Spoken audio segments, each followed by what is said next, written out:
आज सर्वप्रथम सूर्य षष्ठी समिति के तरफ से असम के सभी को धन्यवाद देते हैं और बीटीआर साथ में बीटीआर के सभी बीटीआर फकरेग्राम वगैरह जितने हमारे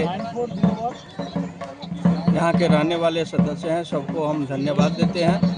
और सूर्य षष्ठी जैसे हम लोग कार्तिक महीना में जो मनाते हैं सूर्य षष्ठी, ठीक उसी तरह से इस चैत्र महीने का सूर्य षष्ठी उसी ढंग से उसी नियम से मनाया जाता है।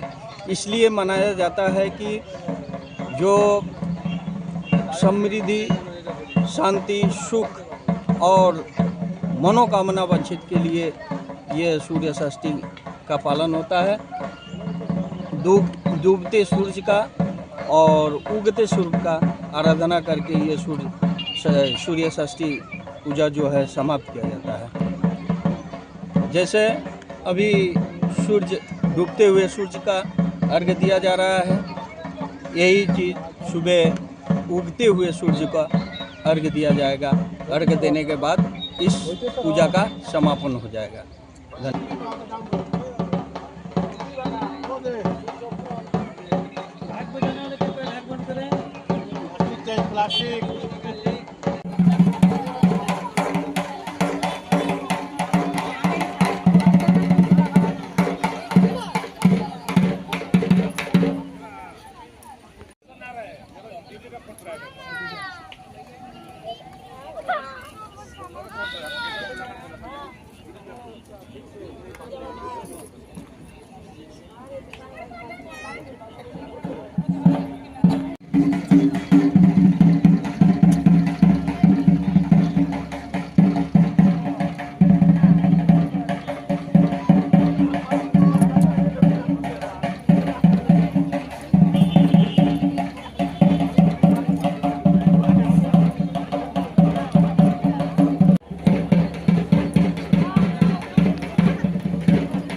Friday.